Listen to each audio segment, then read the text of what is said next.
Hello. This call is from a federal prison. This is a prepaid call. You will not be charged for this call. This call is from... Akbar. Hang up to decline the call, or to accept the call, dial 5 now. I was charged with 848B, the Super Kingpin, 848 AMD. The regular Kingpin statute carries from 10 to life. The Super Kingpin statute, at that time, they had only had 2 or 3 in the country that was charged under that statute. It was me and the Torres brothers, Victor and George, who they just recently went home, thank God. But we were the only ones charged in that regard.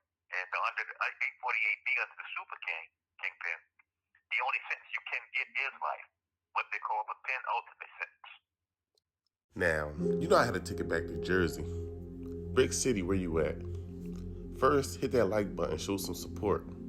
Now, tonight we're going to talk about another Jersey legend. That car game was vicious.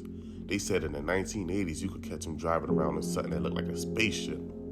Some say he was the first to push the Rolls Royce through Newark, New Jersey. Wayne Akbar Prey. Now, I know some people out there that pronounce it as Newark. Now, I wanted to add that in there to show that I'm considerate. Now, Mr. Prey was in the drug game before he even knew it. You know when they say I didn't choose the game chose me? Well, he's the definition of that. He not only saw it outside of his home, but it was a part of his home. His brother was a user and became an addict by the age of 12. His sister was a user. Damn near everyone his age during that time became drug addicts. Now, as a youngin' in the 50s, his family would keep the stash in his pajamas at the age of 5. So anyone that came to cop, no matter what time it was, he could be asleep at 3 in the morning. His family would wake him up for that work. He even said himself he would even help find a vein if they couldn't. Now, growing up in a drug-infested environment, you look at it as if it's normal. At the age of 12, he started selling tree, and he noticed he was making more than what his mom was bringing home. So he just stuck with that. He was on the grind ever since, and he was able to purchase his first vehicle at the age of 18. Now, with his alleged criminal career starting in the 1960s, robbing banks was one of the hustles. Coming up, he was disciplined. He didn't smoke or drink, just strictly about the grind. He had a few businesses up and running. He was involved in boxing promotion, and he was able to get 2 car lots and 2 abortion clinics running. Now, as busy as a businessman could be, you could catch his Rolls Royce parked out at any housing project. He was good everywhere he went because he showed love. He carried a knot and passed out $100 bills like it's candy.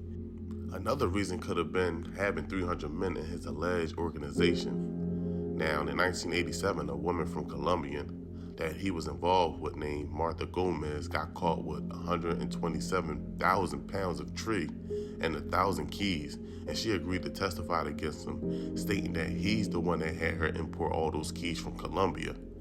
Now, after a long run for almost 30 years, in 1988, he was arrested in Florida, and the IRS seized his Rolls Royce. Now, the look on his face says it all, because he knew they didn't have anything on him. And let's say if he was a kingpin, he wouldn't even touch the drugs. He wouldn't even be caught anywhere near the drugs. Now, and as you can see here in this picture, you see the 3 nerds standing proudly, taking a picture next to his Rolls Royce, knowing that they don't have any evidence on him, and they're going to take food out of his family mouth. Now, they didn't have any evidence on him selling anything. During trial, they tried to convince the jury that his lifestyle and purchases didn't match what he did for a living. He had the first lifestyle case in U.S. history.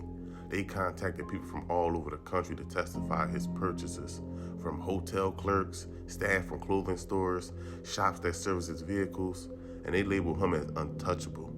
Now, the Newark police director testified at a SCI public hearing, stating, for some years, Prey was considered to be one of the so-called untouchables, but he never came close to the narcotics. He was leading a life of wealth and influence, but I think everyone knew that he was involved in drug dealing. Now, Prey was sentenced under the federal drug kingpin statute to life in prison without parole just for them thinking he was involved in drugs. Just like I said, no proof at all. Just a couple of plugs testifying to save their own ass. Their word against his. And the crazy part, all the plugs that testified against him, they've been home for a while. He's still locked up. Now tell me, does that make any sense at all? The people that are caught with drugs are home now, but the person that wasn't caught with anything is still behind bars. And he should have been gotten a pardon. I mean, he's been behind bars longer than I've ever been living. And this for a non-violent crime. And I'm sure we all can agree that he needs to be let out.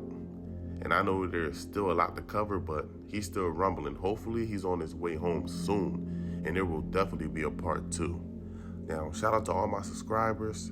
I see y'all video requests. I still have a long list, but y'all can always remind me in the comments to make it jump the line. But don't forget to hit that like button before you bounce. Y'all have a great weekend. I'm out.